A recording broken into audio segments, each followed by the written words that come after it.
الحمد لله رب العالمين وبه نستعين على أمور الدنيا والدين والصلاة والسلام على أشرف الأنبياء والمرسلين سيدنا ومولانا محمد بن عبد الله رسول الأمين وعلى آله وصحبه أجمعين.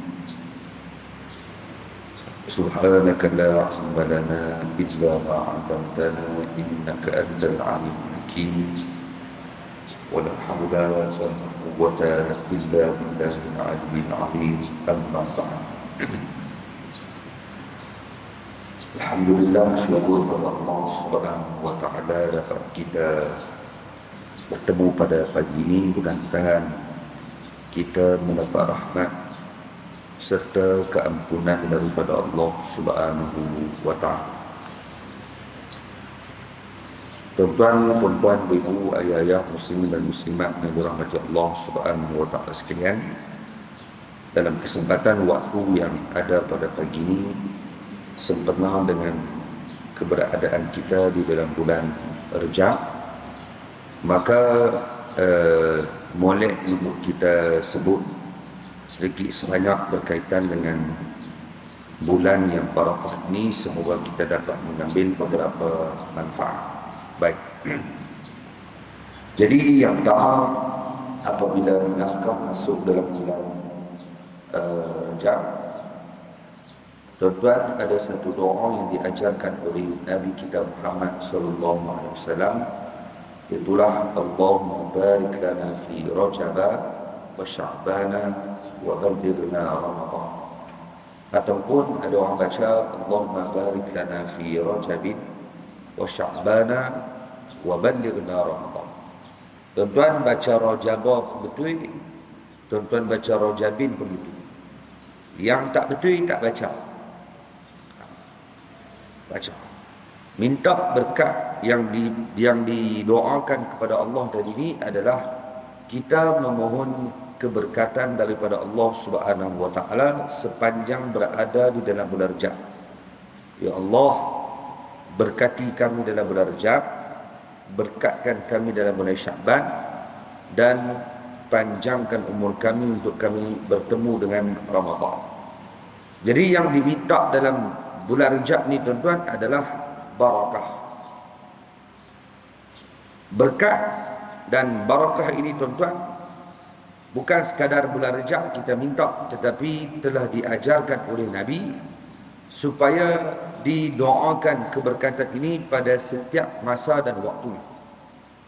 Iaitu ketika Nabi kata berikan salam, ucapkan salam ala man arafta wa man lam ta'rif. Sampaikan salam kepada orang yang kamu kenal dan orang yang kamu tidak kenal.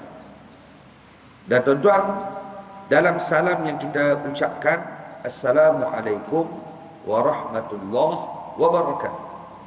Ya Allah, salam sejahtera atas kamu, rahmat Allah atas kamu, berkat Allah pun atas kamu.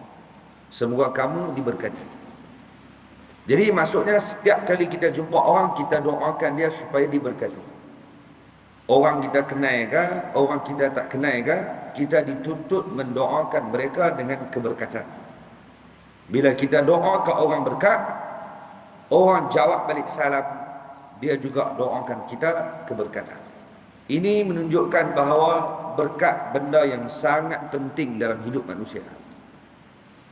Barakah, keberkatan, benda yang sangat penting.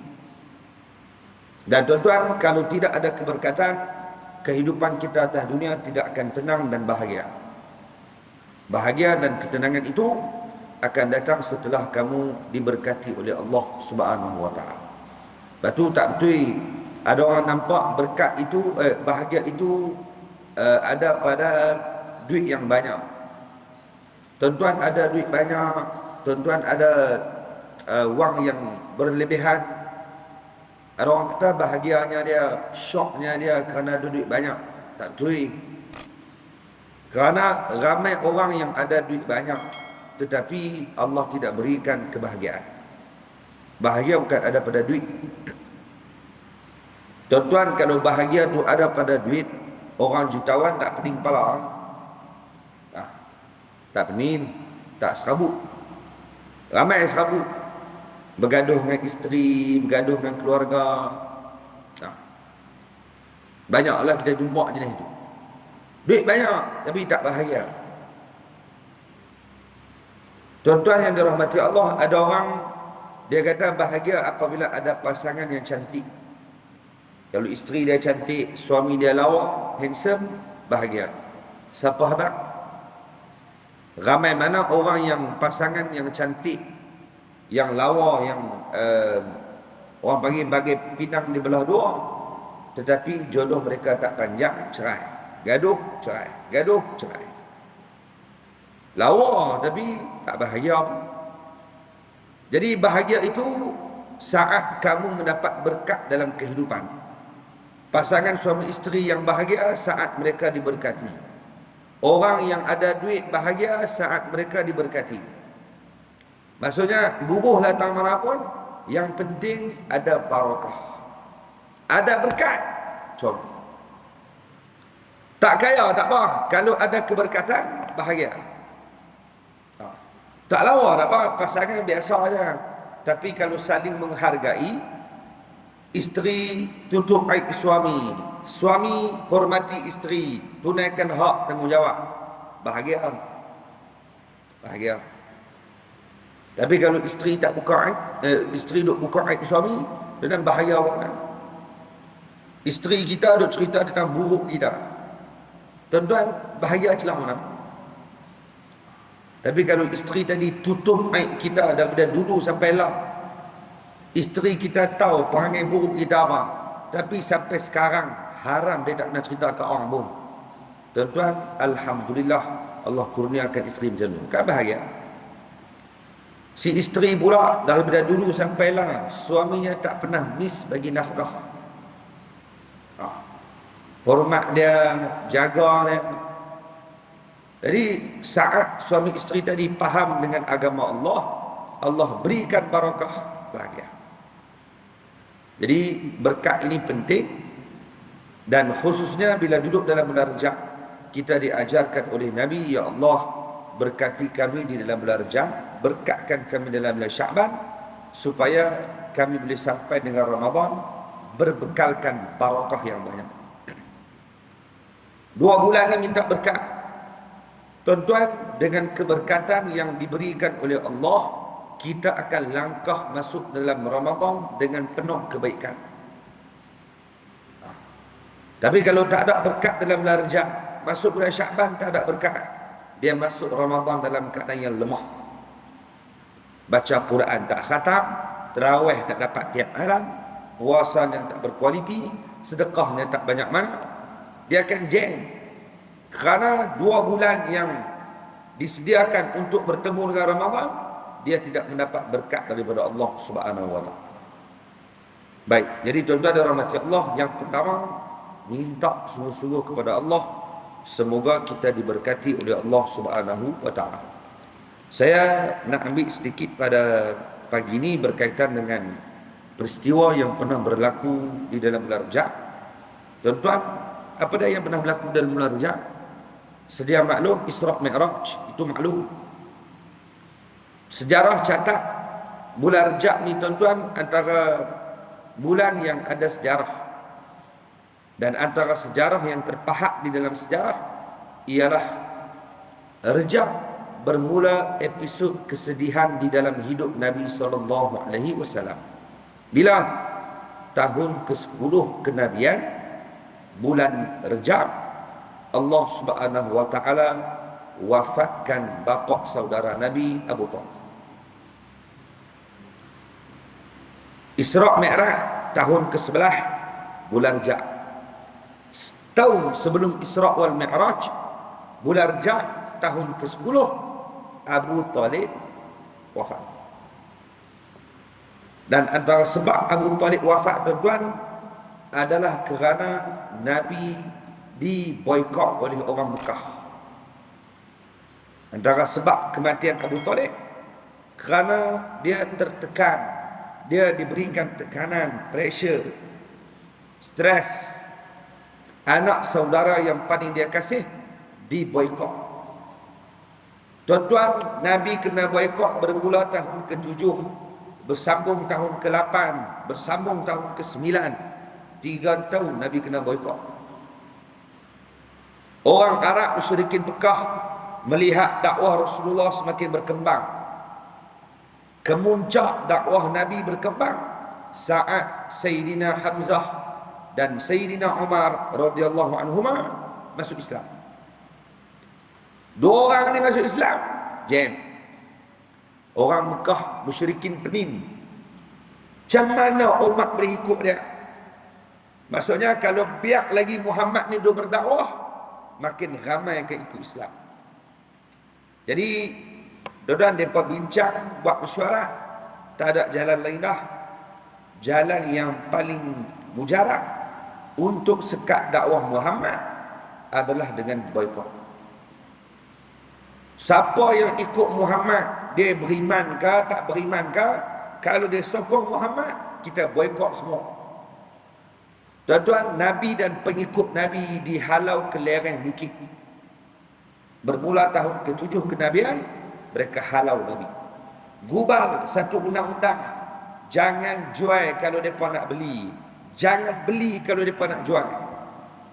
Kalau ada pasangan anak-anak kita nak nikah dengan golongan, jangan bagi menikah. Putuskan hubungan kekeluargaan, putuskan hubungan ekonomi. Putus. Kalau duduk larang bukit. Dalam kitab sirah sebut apa tuan-tuan? Sehingga kan waktu tersebut orang Islam hanya makan daun kering ni. Tak ada makanan. Nak beli dia pun tak mau jual, nak jual dia pun tak mau beli. Duit tak ada, makanan tak ada. Boikot. Ubah.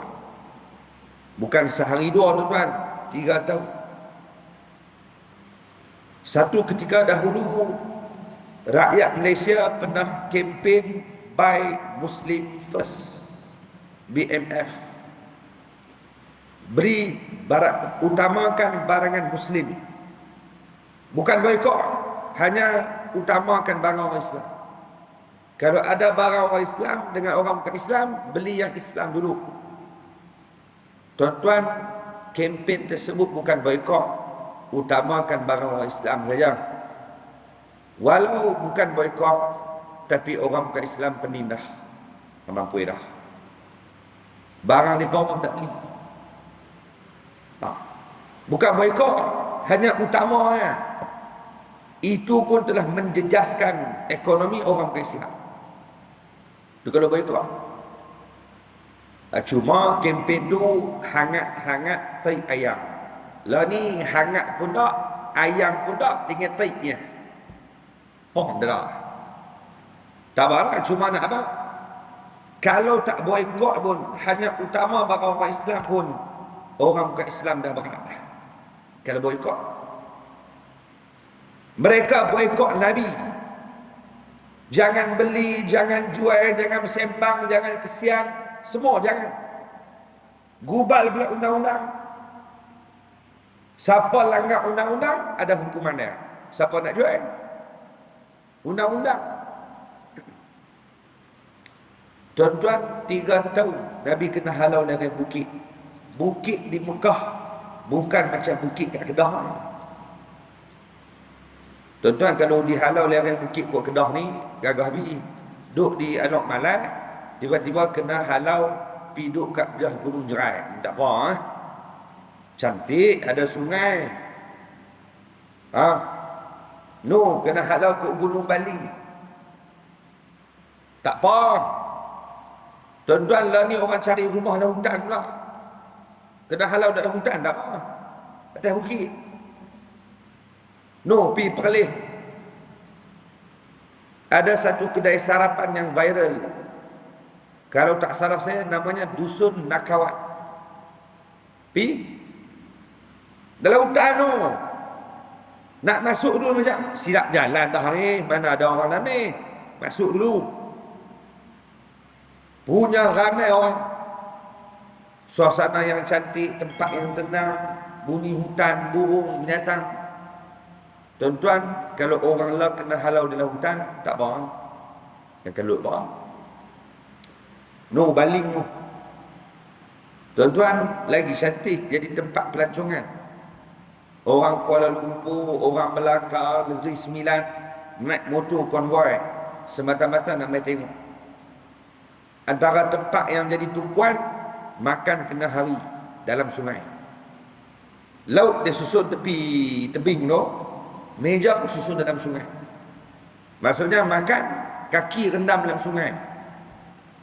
Kena sampai belacan, mercik hawa. Sedap. Suasana tu. Laut ambil atas, meja dia susun dalam sungai. Sekali main kepala ayam, bungkus tu. Tapi dia tengok dululah suasana hujan ke tak, mendung ke tidak. Viral orang main. Hantu tengah hari. Tuan-tuan, waktu pagi lagi ramai. Kita ada heran kenapa pagi ramai. Rupanya lagi viral sarapan. Tuan-tuan duduk bersila dalam sungai terus. Bukan ada kursi, bersila terus. Maksudnya makan sekali mandi terus. Akan basah badan kita. Berebut orang ambil sarapan pagi. Antara menu yang paling laris, roti canai telur basah. Cuma kena syarah sikit, telur sabar basah tu ya. Pasal duduk dalam sungai. Dia buat kuah banjir tu. Ni berebut orang. Tuan-tuan, kalau kena halau ke sungai, ke bukit kita, tak apa. Nabi kena halau ke lereng bukit Mekah. Tak ada apa. Tahu bagi kita. Tuan-tuan, sampai ada yang makan daun kering. Malam-malam budak nangis. Lapar, sejuk. Abu Talib, anak saudara dia Abu Muhammad tu, 3 tahun duduk tak senang. Macam mana nak makan aku, makan macam mana, tidur macam mana, kesihatan macam mana. Tuan-tuan, saat jiwa dia terganggu, kesihatan dia akan merosak. Jangan buat main. Jangan duk pressure orang. Saat tekanan jiwa, tuan-tuan, perasaan ditekan, mental kita di-push, maka waktu tu kesihatan kita akan down. Lepas tu jangan pressure orang tu. Ayah, ni anak nak SPM. Seorang ayah dia kata apa kat anak dia? Hang tak dapat sebelah A, hang jaga. Tuan-tuan telah bagi pressure. Patutnya abang buat elok, abang, kakak buat yang terbaik, baca buku elok, pulun bagi dapat sebelah A. Kalau tak dapat pun, sekurang-kurangnya dah usaha dah yang terbaik. Cukup. Buat yang terbaik. Ayah bukan nak tengok sangat berapa usaha kamu, nak tengok usaha kamu ni. Usaha pulun. Dan insya-Allah kamu akan dapat. Jangan bagi tekanan. Ni tak dapat 10A, hang jangan balik rumah. Tak tekanan budak tu. Jangan pressure. Bos, kamu sebagai majikan, jangan pressure nak buah lebih-lebih. Ada ketika kena paksa, kena. Ada ketika kena ijbar. Ya. Kalau tak paksa tak jalan. Tapi bukan selalu. Tengok tempat. Kalau tak paksa tak jadi. Ada seorang raja, dia nak kahwinkan anak dia dengan orang rakyat dia. Dia tak mau cari raja orang. Dia nak bagi dekat dengan rakyat ni. Dia nak kahwinkan anak dara dia dengan rakyat biasa. Jadi istana umum, siapa-siapa yang nak kahwin dengan anak raja, main isi borang. Pakat isi habis. Tuan-tuan yang dirahmati Allah, sampai hari temu juga, interview, orang kat kuburan nak soalan apa nak dijawab. Bukan soalan. Pihak istana kata, siapa-siapa yang nak kahwin dengan anak raja, dia kena seberang sungai ini dengan berenang. Dia kena lintah sungai ini. Orang kampung nak berenang, abang, nak kuat apa? Kubu-kubu, kuat lendang, berirama, apa? Pandai berenang semua. Orang kampung. Dah, istana kata bukan berenang saja. Kami letakkan beberapa ekor buaya yang lapak dalam sungai tersebut. Siapa yang selamat boleh kahwin dengan anak raja. Kalau tak selamat, mampu terus. Pakat tengok aku dah. Tak payah hang. Nak kahwin dengan anak raja, hilang nyawa saya. Tak payah. Pakat tak mau. Kalau macam tu, kami tak mau kahwin dengan anak raja. Tuan-tuan semua pakat tolak diri, tarik diri, tak mau. Dalam duk tarik diri, tak mau, ada seorang lelaki terjun. Bum, terjun. Bukan berenang, lari dah buaya. Pijak kepala buaya. Terlepas main belah. Orang tepuk tangan, hebat. Raja tengok kaku, ini bakal menantu dia. Panggil meh. Segak. Tahniah, kamu terpilih untuk jadi menantu raja. Jadi sebelum jadi menantu, kamu boleh minta apa yang kamu nak, raja akan tunaikan. Kamu bakal menantu. Bagi tahu saja nak apa sebagai permulaan. Tuan-tuan lelaki ni kata apa? Wahai tuanku, saya tak mau banyak. Saya nak cuma minta satu saja tuanku. Tolong cari saat mana tolak saya dari. Saya tak mau turun pun. Mana dah tolak saya ke belakang. Dia mau tak mau saya nak kena lintas juga di depan. Maknanya apa tuan-tuan? Dia tak mau turun pun, tapi dah ada orang tolak. Kadang-kadang kena ada paksaan baru jaya. Kadang-kadang. Tapi bukan selalu. Tuan-tuan didik anak, boleh paksa, tapi tak boleh selalu. Hang pakai tudung, hang keluar tak pakai tudung, ayah tampak muka hang. Boleh paksa, tapi bukan sedia-sedia paksa. Sampai bila nak paksa ni? Sampai umur 18. Dah umur dia 11 tahun, 12 tahun, boleh kita marah macam tu. Umur dia 20. Tak boleh lah.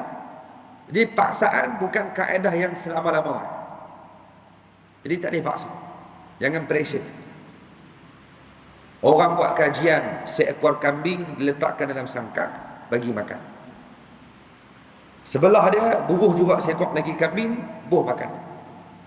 Hujung sana letak serigala. Kambing hak bola tadi tuan-tuan makan semua elok. Kehidupan dia macam biasa, makan, rehat. Kambing yang tengah ni tak tenang. Gaya nak makan, serigala tengok dia. Dia tengok, mampu dah. Gaya nak makan, serigala. Hilang selera makan. Tuan-tuan, serigala duduk dalam sangkar. Dia pun duduk dalam sangkar juga. Tapi kerana tekanan, ada gangguan, duduk tengok serigala terancam, jiwa tak tenang. Tuan-tuan, hilang selera makan, tak apa-apa nak lalu, lah mati macam tu. Maksudnya tekanan perasaan, tekanan jiwa ni main peranan. Jangan duk kau. Abu Talib tuan-tuan 3 tahun Nabi duduk kat lereng bukit. Dia fikir makan macam mana, rehat macam mana, tidur macam mana. 3 tahun duk ganggu fikiran dia.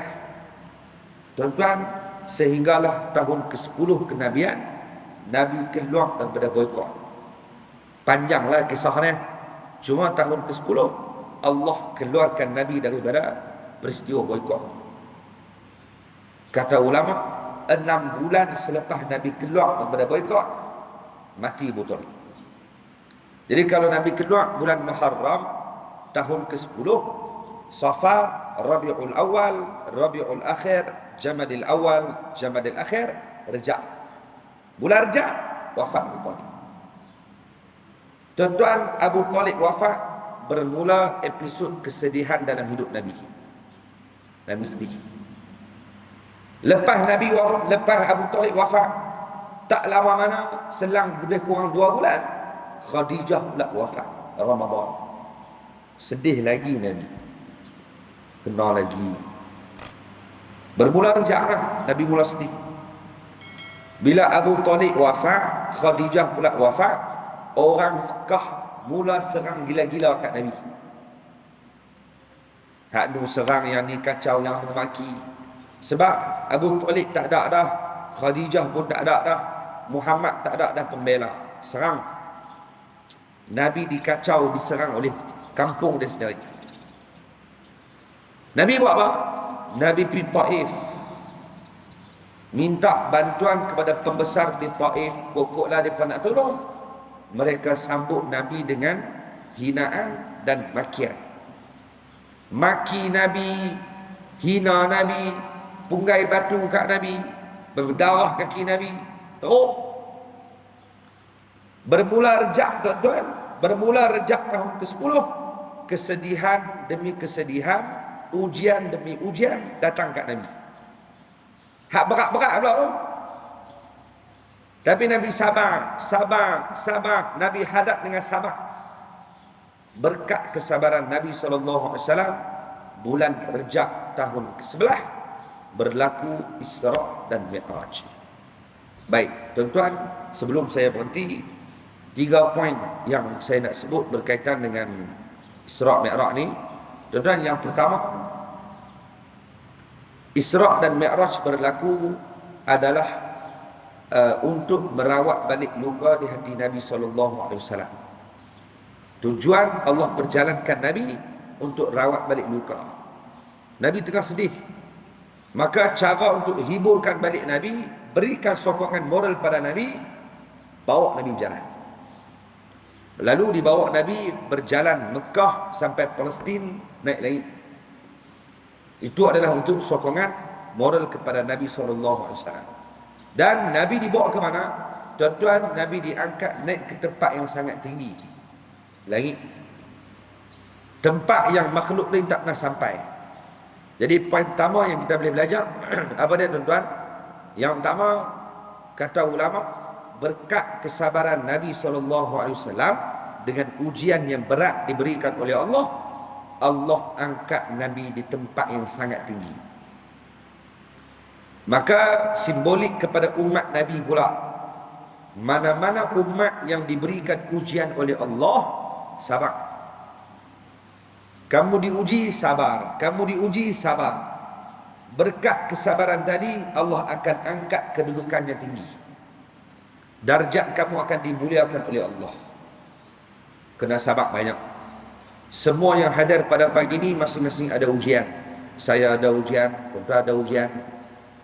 Ada orang Allah uji dengan isteri. Ada isteri yang Allah uji dengan suami. Teruk. Suami tak bagi nafkah, anak tak bagi duit. Anak nak sekolah tak ada duit, laki buat tak tahu. Berat. Ada suami yang Allah uji isteri dia. Isteri dia derhaka kat dia, tidak taat, muka naik dia. Ujian tu. Ada suami isteri baik dah, anak pula tak dengar cakap. Tuan-tuan, kita bukan tahu ni, semua orang ada masalah, semua. Saya nak pergi umrah hari Selasa ni, insya-Allah. Hari Selasa ni nak pergi 7 hari bulan 2, nak pergi Madinah, ziarah Nabi SAW, kemudian masuk Mekah pula umrah. Saya duduk pergi kuliah ke kampung, ke tempat di sebelah Sungai Petani tu. Habaklah kat makcik-makcik, saya nak pergi umrah. Kita tangguh dulu kuliah kita 2 minggu. Saya nak pergi umrah. Tuan-tuan, habis kelas, ada seorang makcik mai, suruh dah sikit sampui, habis makan air daerah. Hak ni pun mai, mana ustaz, habis makan aiskrim.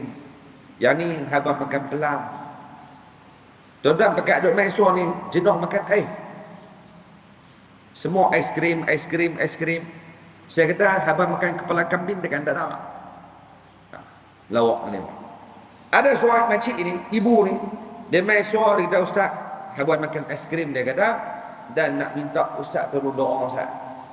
Apa yang saya nak minta tolong doa, saya dah tulis dalam sampui tu. Makasih ustaz no, balik. Saya balik rumah, buka sampui. Tengok surat tu dia tulis. Dia tulis apa? Minta tolong doakan untuk anak dia. nama si Fulan bin si Fulan, anak saya berumur 26 tahun, tak mau sembahyang. Saya nasihat dia, beri nasihat kat dia, tegur dia, dia tengking saya, marah-marah saya. Dia suka ikut kawan. Tolong sak doa bagi anak saya lembut hati, nak sembahyang. Tuan-tuan, ujian berat tu.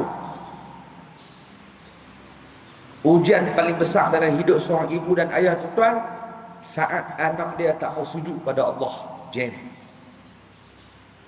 Saya baca sebab. Nampak tak? Jenayah paling besar yang dilakukan oleh manusia adalah mereka tak mau sujud pada Tuhan.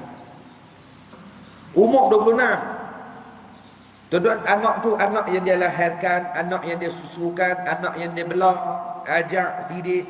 Tiba-tiba naik umur 26 tak mau semayang. Tak semayang. Neraka nampak dia. Mana ada mak, mana ada ibu yang nak anak dia kena lempak dalam neraka? Tak mau. Walaupun anak dia maki dia, anak dia marah dia, anak dia tengking dia, tapi dia tak pernah putih. Tolong Ustaz doa kat anak saya bagi terbuka hati nak semayang.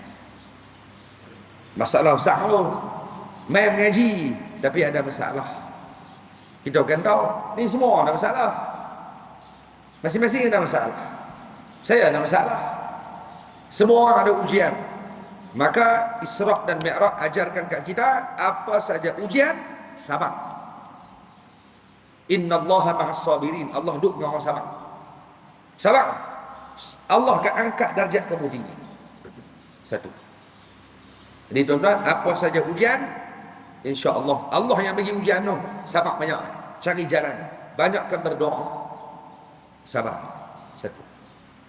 Dua, tuan-tuan dirahmati Allah, sebelum Nabi diperjalankan oleh Allah Subhanahu wa taala, Nabi dibelah dada buat kali yang keempat. Kerana dalam kitab menyatakan bahawa sepanjang hidup Nabi SAW, Nabi dibelah dada 4 kali. Kali pertama, wa huwa saghirun fi Bani Sa'din. Kali pertama Nabi dibelah dada iaitu ketika umur Nabi 4 tahun. Di kampung Bani Sa'ad, masa umur Nabi kecil. Lebih kuranglah kali pertama. Kali kedua, wa huwa ibnu 10 sinin, ketika umur Nabi 10 tahun. Belah pula kali kedua. Kali ketiga, indal bi'asah, ketika Nabi nak diutuskan oleh Allah, nak dilantik jadi Rasul, belah pula kali ketiga. Manakala kali keempat adalah pada malam Lailatul Isra', itu pada malam Isra', kali keempat. Sebelum bawa jalan, dibelah dada Nabi, berkeluar jantung hati Nabi, dibasuh dengan air Zam-Zam, kemudian dicabut titik hitam yang ada dalam hati Nabi SAW, dimasukkan ilmu, iman, hikmah, baru dibawa berjalan. Baik, apa poin kedua kita boleh dapat? Tuan-tuan, perjalanan Isra' dan Mi'raj adalah perjalanan nak bertemu dengan Allah. Jadi Allah tunjukkan kepada kita semua, setiap perjalanan yang nak balik jumpa dengan Allah, hati kena bersih, kemudian kena ada ilmu, iman dan hikmah. Nak balik jumpa Allah, kena ada ilmu. Jangan balik bodoh. Ada ilmu, ada iman. Yang paling penting, hati kamu bersih. Semua dalam perjalanan balik jumpa dengan Allah, tuan-tuan, kena ikhtiar cuci hati hari demi hari. Ulama sebut kat kita, tuan-tuan, ubat untuk cuci hati ada 5. Baca Quran dengan makna, sembahyang malam, tuan-tuan, rajin-rajin berpuasa sunat, kemudian rajin berzikir kepada Allah Subhanahu wa taala, dan yang kelima, duduk dengan orang-orang soleh. Itu semua proses cuci hati. Salah satu yang selalu kita buat, yang boleh kita buat selalu, baca Quran tengok makna. Baca tengok makna, baca tengok makna. Lama makna dah duk baca surah Yasin tapi tak tahu makna apa.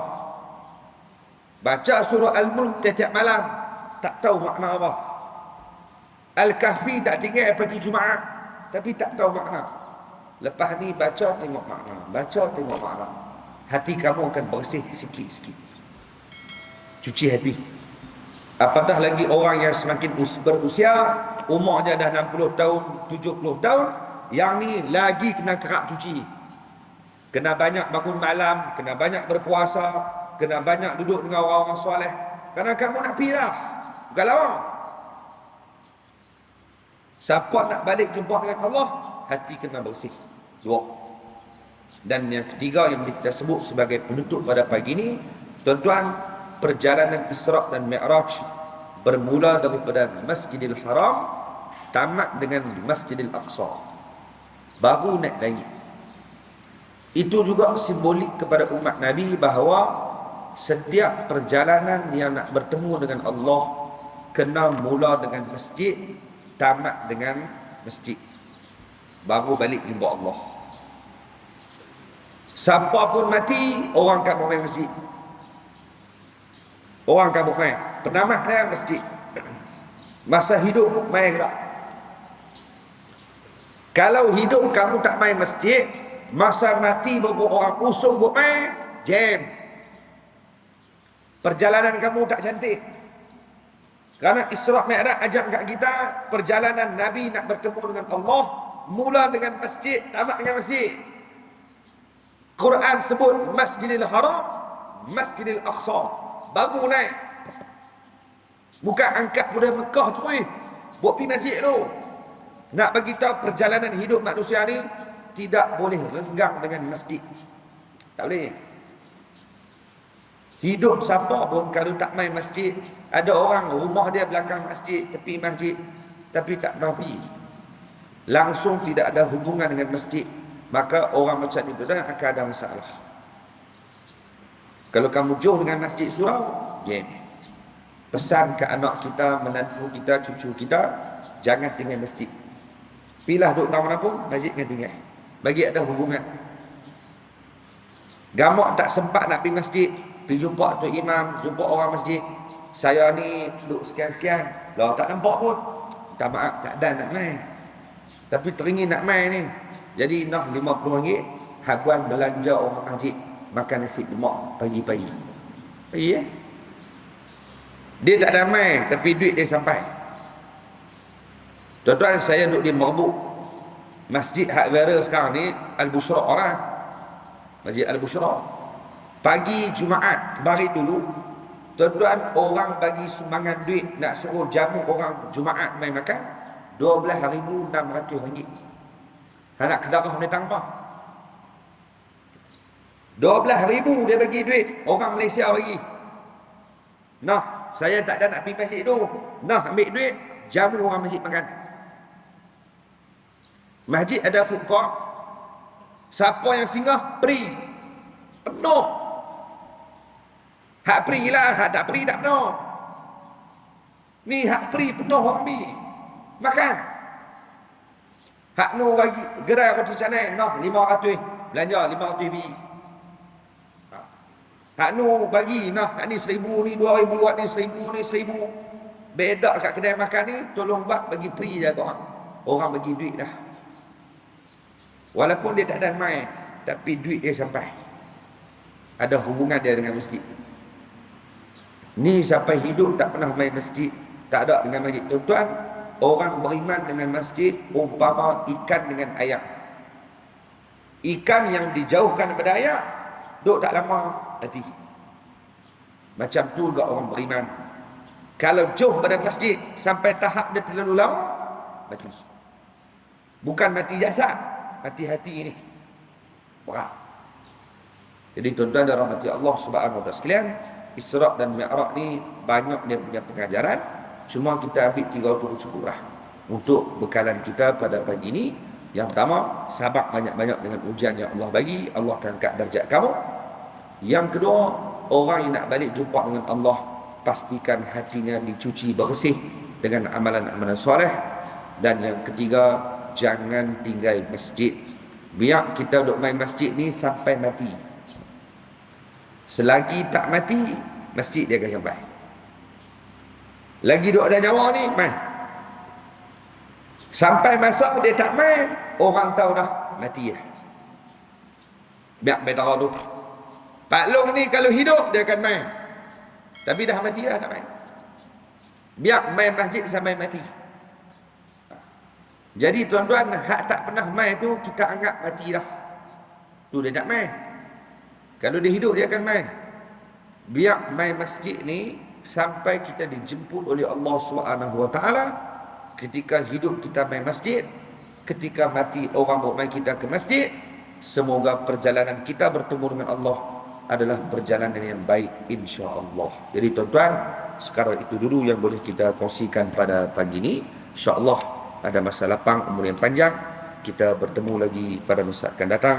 Semoga Allah merahmati, berikan kebaikan kepada kita semua, dipanjangkan umur untuk kita berjumpa dengan Ramadan Al-Mubarak, diberikan barakah, diberikan rahmat oleh Allah Subhanahu wa taala, diberikan kekuatan untuk kita melaksanakan amal ibadah kepada Allah Azza wa Jalla. Wallahu alam, mohon ampun maaf kasar bahasa, silap cakap dan sebagainya. Itu adalah kelemahan yang datang pada diri saya sendiri. Ada masa lapang berpanjang, kita bertemu lagi pada masa akan datang. Aqulu qouli hadza astaghfirullahal azim li wa lakum. Assalamualaikum warahmatullahi wabarakatuh. A'udzu billahi minasyaitonir rajim. Bismillahirrahmanirrahim. اللهم اجعل جمعنا هذا جمعا مرحوما وتفرقنا من بعده تفرقا معصوما اللهم انفعنا بما علمتنا وعلمنا ما ينفعنا وارزقنا علما ينفعنا برحمتك يا ارحم الراحمين اللهم بارك لنا في رجب وشعبان وبلغنا رمضان وصلى الله على سيدنا محمد والحمد لله رب العالمين. Assalamualaikum warahmatullahi wabarakatuh.